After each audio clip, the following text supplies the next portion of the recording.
Helicopter দুর্ঘটনায় নিহত হয়েছেন মুসলিম বিশ্বের বর্ষিয়ান অভিভাবক ইরানের প্রেসিডেন্ট ইব্রাহিম রাইসি ও পররাষ্ট্রমন্ত্রী আমির আবদুল্লাহিয়ান সহ ঊর্ধ্বতন কয়েকজন কর্মকর্তা। ইরানের সর্বোচ্চ নেতা আয়াতুল্লাহ আলী খামেনির ঘনিষ্ঠ নেতাদের মৃত্যু নিয়ে ব্যাপক জল্পনা কল্পনার জন্ম দিয়েছে। নানা প্রশ্ন দেখা দিয়েছে এই অনাকাঙ্ক্ষিত দুর্ঘটনাকে ঘিরে।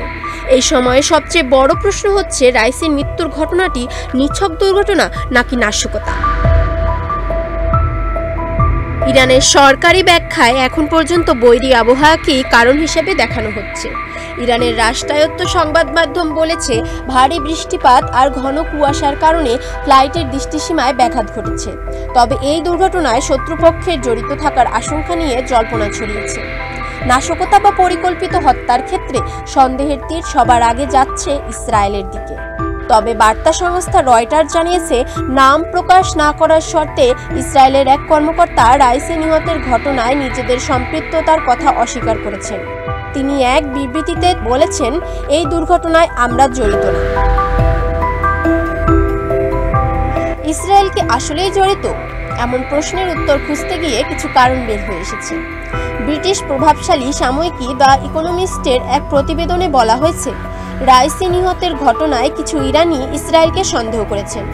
প্রতিবেদনে বলা হয়েছে, ইরান ও ইসরায়েলের মধ্যে ঐতিহাসিক বৈরিতার পরিপ্রেক্ষিতে অনেকে ধারণা করেছেন যে এই দুর্ঘটনার পিছনে ইসরায়েল থাকতে পারে। দামেস্কে ইসরায়েলের কর্তৃক একজন ইরানি জেনারেলকে হত্যা এবং পরবর্তী সময়ে ইসরায়েলে ইরানের ক্ষেপণাস্ত্র হামলা এই দুই দেশের মধ্যে উত্তেজনা তৈরি করে।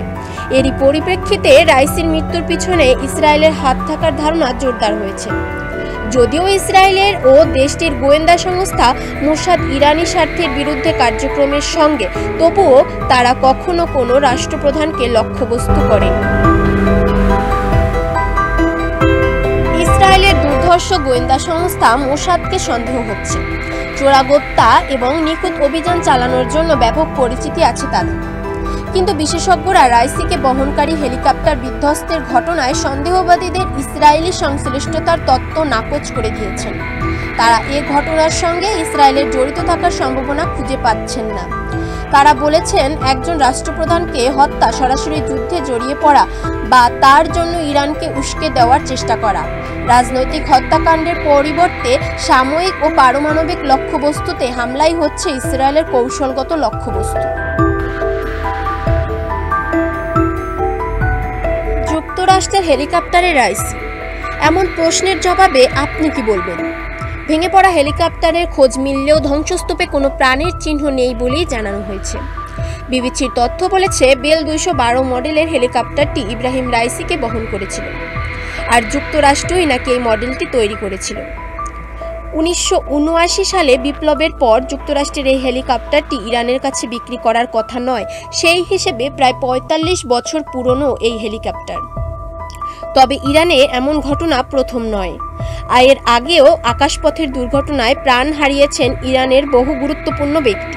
বিমান কিংবা হেলিকপ্টার বিধ্বস্ত হয়ে নিহত হয়েছেন ইরানের প্রতিরক্ষা মন্ত্রী সহ বিভিন্ন সময় পরিবহন মন্ত্রী, ইরানের রিভলিউশনারি গার্ড ও সেনাবাহিনীর কমান্ডাররা। এখানেও রয়ে গেছে একটা বড় ধোঁয়াশা। তাহলে কি প্রযুক্তিগত কারণেই এত বড় দুর্ঘটনা, নাকি ইচ্ছাকৃতভাবে ঘটানো হয়েছে কোনো বড় নাশকতা? এদিকে রাইসি নিহত হওয়ার পর বিভিন্ন দেশ শোক প্রকাশ করে বিবৃতি দিলেও যুক্তরাষ্ট্র এই রিপোর্ট লেখা পর্যন্ত কোনো প্রতিক্রিয়া বা বিবৃতি দেয়নি। ফলে এ ঘটনার সঙ্গে দেশটি জড়িত আছে কিনা এমন সন্দেহ থেকেই যাচ্ছে। ইরানের প্রেসিডেন্ট ইব্রাহিম রাইসির বন্ধু সংখ্যার চেয়ে শত্রু সংখ্যা অনেক বেশি। সাম্প্রতিক সময়ে ইব্রাহিম রাইসি নিজের দেশের ভিতর কিংবা দেশের বাইরেও বেশ চাপে ছিলেন।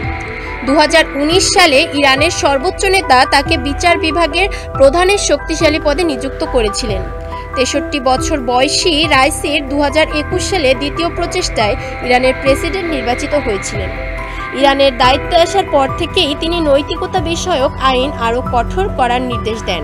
শুধু তাই নয়, তাকে একজন কঠোরপন্থী ধর্মীয় নেতা হিসেবেও বিবেচনা করা হতো। তিনি তার নিজের দেশেই সরকার বিরোধী ব্যাপক বিক্ষোভের মুখে পড়েছিলেন।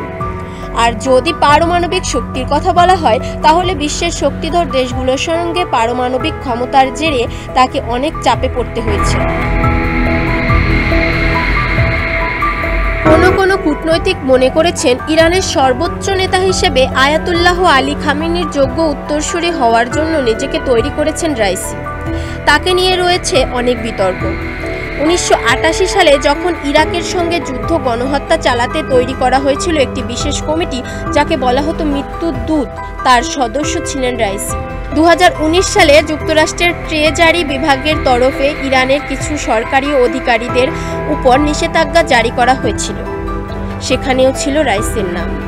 আর রাইসির আমলেই যুক্তরাষ্ট্রের সঙ্গে ইরানের সম্পর্ক তলানিতে গিয়ে ঠেকে। ইরানের শাসন ব্যবস্থার সঙ্গে অনেক বছর ধরে যুক্ত ছিলেন তিনি।